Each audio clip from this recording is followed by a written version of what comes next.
Perlu saya sampaikan, pemimpin yang mikirin rakyat itu kelihatan, dari mukanya itu kelihatan, dari penampilannya itu kelihatan, banyak kerutan di wajahnya karena mikirin rakyat. Ada juga yang mikirin rakyat sampai rambutnya putih semua, ada. Sebagaimana diketahui bahwa sejumlah pendukung penguasa saat ini sepertinya sedang galau. Mereka seakan tak ikhlas melepaskan kekuasaan pada tahun 2024 mendatang dengan berbagai alasan. Padahal pemerintah dan DPR sudah sepakat bahwa pemilu akan digelar di tahun 2024. Muncullah wacana untuk memperpanjang jabatan 2 atau 3 tahun dengan alasan kondisi bangsa yang tidak baik. Berbagai kegiatan untuk mendukung gagasan itu pun digelar. Urgensi acara Nusantara Bersatu yang digelar di Gelora Bung Karno baru-baru ini jadi sorotan. Ribuan orang dikerahkan. Dan acara tersebut dianggap tak tepat karena bangsa Indonesia tengah berduka akibat bencana gempa di Cianjur. Disitulah Presiden Jokowi berpidato dan menyampaikan pandangan politiknya, termasuk kriteria presiden mendatang yang ia kehendaki. Padahal seyogyanya presiden selaku pemegang amanah rakyat cukup menjadi penyelenggara pemilu supaya berjalan dengan baik. Namun entahlah, kita tunggu saja. Assalamualaikum warahmatullahi wabarakatuh. Sahabat Asanusa Channel dimanapun Anda berada, jumpa lagi dengan saya Nano Hendi Hartono dari Asanusa Channel. Sebagaimana diketahui, sejumlah pendukung penguasa sepertinya galau. Mereka kelihatan tidak ikhlas dengan kekuasaan yang sebentar lagi akan selesai di 2024. Mereka memunculkan wacana ada Jokowi 3 periode, pemilu ditunda atau diundur 2-3 tahun.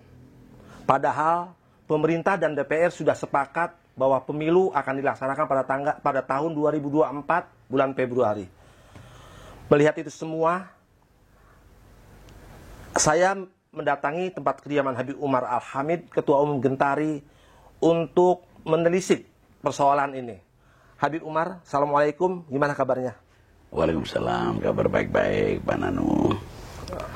Habib, gimana nih Habib melihat sebentar lagi kita akan menghadapi pemilu. Suhu sudah pasti panas. Muncul wacana 3 periode, belakangan muncul pemilu diunda atau ditundur 2-3 tahun. Ada fenomena apa Habib melihatnya? Ya, kalau saya melihat fenomena yang aneh. Ya, kalau sampai penundaan 2-3 tahun. Semestinya kan Pak Jokowi sudah menjanjikan bahwa pemilu tetap akan dilaksanakan tahun depan. Ya, bulan Februari. Bulan Februari.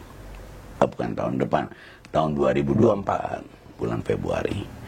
Jadi, saya rasa itu sudah satu sinyal yang baik dari Bapak Presiden Jokowi bahwa beliau tidak ingin ada satu fenomena yang aneh-aneh.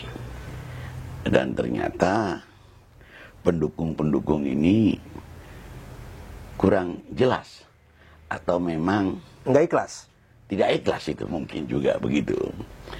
Sehingga saya juga ada tanda kutip mengapa Pak Jokowi menerima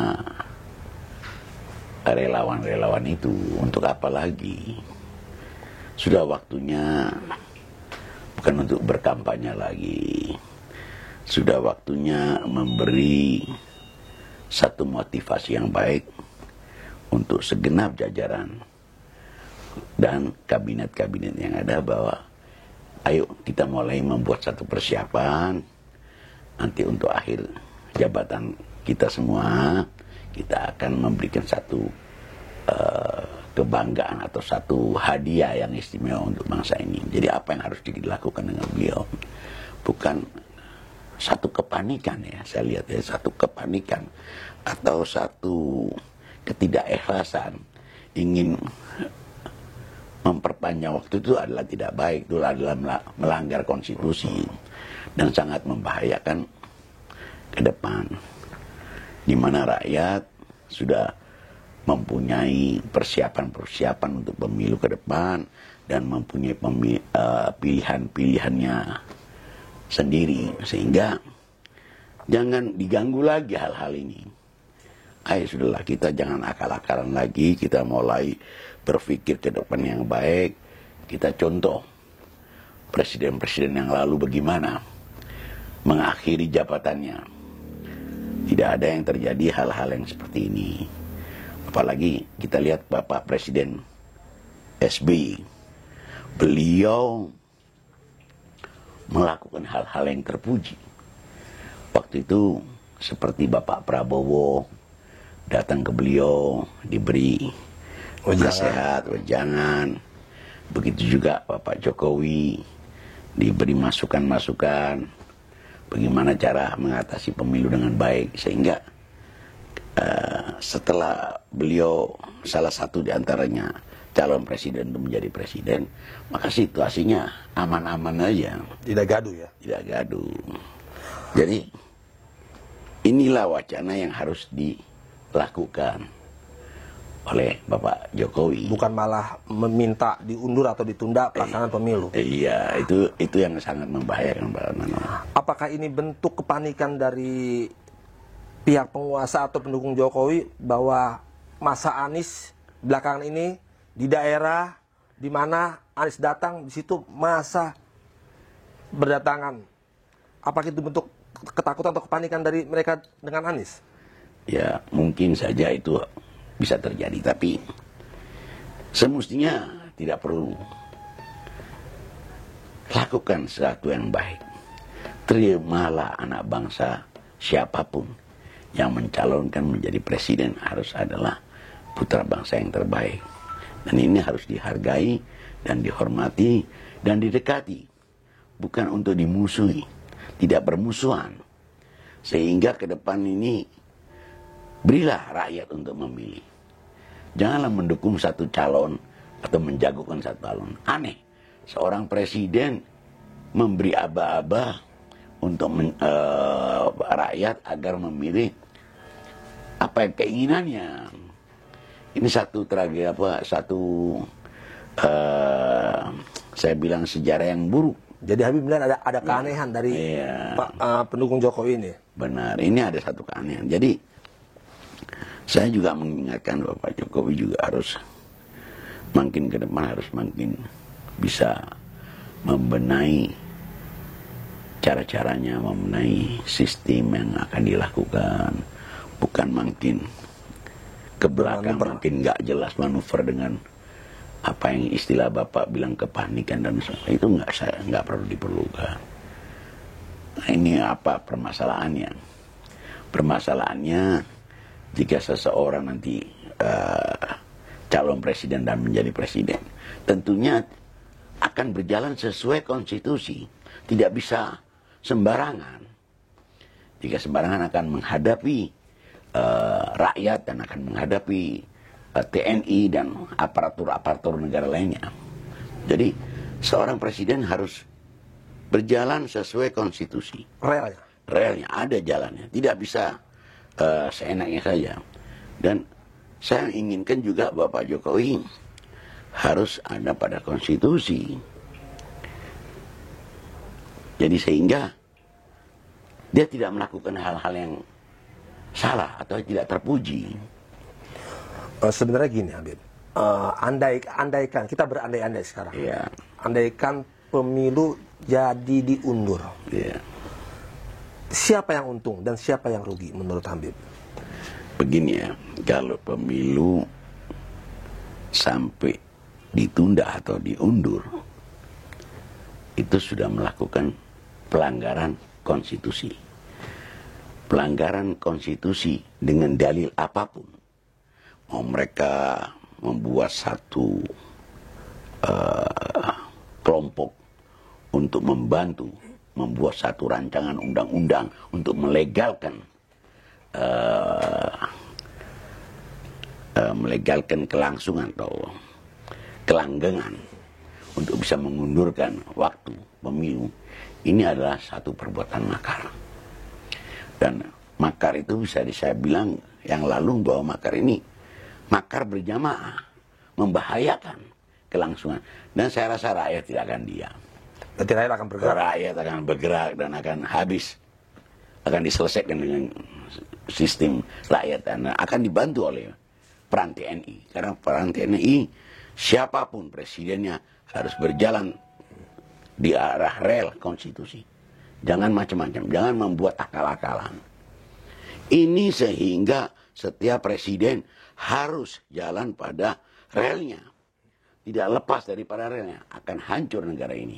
Apa yang dikatakan Yusuf Kala yang lalu, bahwa jika presidennya Jokowi maka negaranya akan hancur. Iya, maka itu juga satu peringatan. Sebelum Bapak Yusuf Kala berbicara itu satu peringatan, hati-hati. Jangan sampai menghancurkan negara ini dengan cara-caranya keinginan pribadi atau ke hawa nafsu yang dilakukan. Jadi Habib mau katakan jika pemilu jadi ditunda, Jokowi secara tidak langsung melakukan makar dan mengangkangi konstitusi. Oh iya. Dan rakyat pasti tidak akan diam. Tidak akan diam. Termasuk TNI. Nah, oke, sekarang apa yang sebaiknya dilakukan pemerintahan saat ini sekarang agar hal-hal semacam itu tidak terjadi? Sudahlah, lakukan hal yang terpuji, yang terbaik untuk negara kita yang cinta pada perdamaian, cinta kepada kebinekaan. Ini kan tidak ada permasalahan. Apa yang perlu ditakuti? Kalau yang saudara bicara Bapak Anies sudah mulai nilainya plus di mata rakyat, mata masyarakat, maka jangan khawatir. Harus bahagia gitu loh. Karena ada anak. Karena ada rakyat mempunyai satu pilihan, satu keinginan untuk perubahan. Ini kan harus betul-betul beliau bahagia dan bisa merangkul, mendekati, bukan ketakutan atau kekhawatiran. Apa yang dikhawatirkan? Apakah Bapak Jokowi berbuat yang tidak benar selama ini? Apakah Apakah Anies berbuat salah? Konco-konconya juga ikut banyak berbuat salah, sehingga ingin semuanya berbuat kekuatan untuk mengganjal lawan. Ini kan hal-hal yang harus diperhatikan oleh presiden itu sendiri. Jangan sampai terjadi hal-hal yang ketakutan pada bayangan sendiri. Jadi takut pada bayangannya. Oke, Jokowi ini kan pernah menyebut bahwa dia akan mendukung Ganjar, akan mendukung Airlangga Hartarto, akan mendukung terakhir Prabowo. Padahal dia kader PDIP. Kenapa dia sendiri nggak menyebut Puan Maharani? Dan Anies jelas memang udah didukung oleh Nasdem. Saya rasa ya itu Pak Jokowi sendiri yang tahu.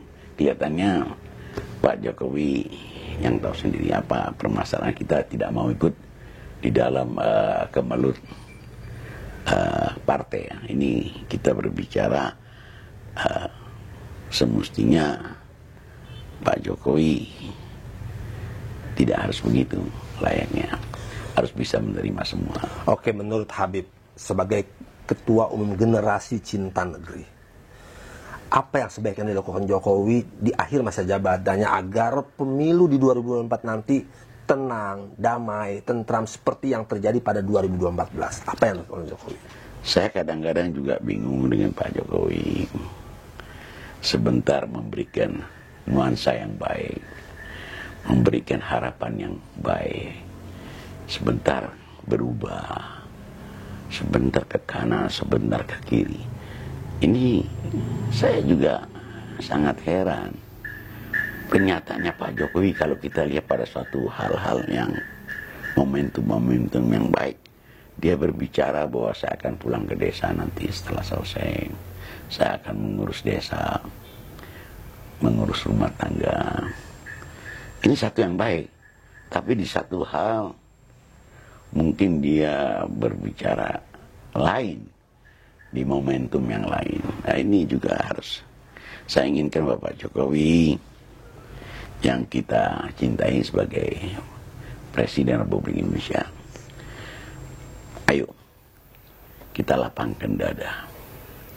Kita berikan suatu penghormatan untuk rakyat dapat memilih pilihannya. Memilih anak bangsa yang terbaik. Memilih anak bangsa yang baik. Tentu Pak Jokowi tidak perlu gelisah bahwa tidak perlu diajarin lagi rakyat ini. Rakyat ini sudah banyak makan asam garam. Ya, sudah tahu mana yang baik dan mana yang tidak. Mereka sudah akan memilih pilihannya insya Allah dengan tepat. Tidak akan salah. Karena mempunyai pengalaman-pengalaman yang sudah cukup mereka alami. Jadi, tapi kita harus berterima kasih pengingatan pada saudara Bapak Jokowi. Ya, Bapak Presiden Jokowi mengingatkan selalu kita harus berterima kasih. Tapi kembali tadi bahwa rakyat sudah tahu siapa yang harus dipilih. Oke, terakhir Habib, yang terakhir mungkin ya.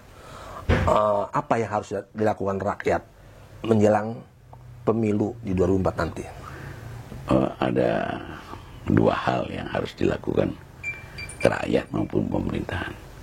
Rakyat mempersiapkan pilihannya dan pemerintah menyiapkan jadwal pemilihan umum itu dengan baik. Jadi pemilu tetap berjalan berjalan dengan sesuai baik, dengan aturan. Sesuai dengan aturan. Rakyat juga mempersiapkan pilihannya dengan baik. Sehingga sukses pemilihan umum ke depan akan memberikan wacana yang baik buat bangsa dan negara Indonesia. Oke Habib, terima kasih atas bincang-bincangnya. Demikianlah bincang-bincang saya dengan Habib Umar Hamid, Ketua Umum Generasi Cinta Energi.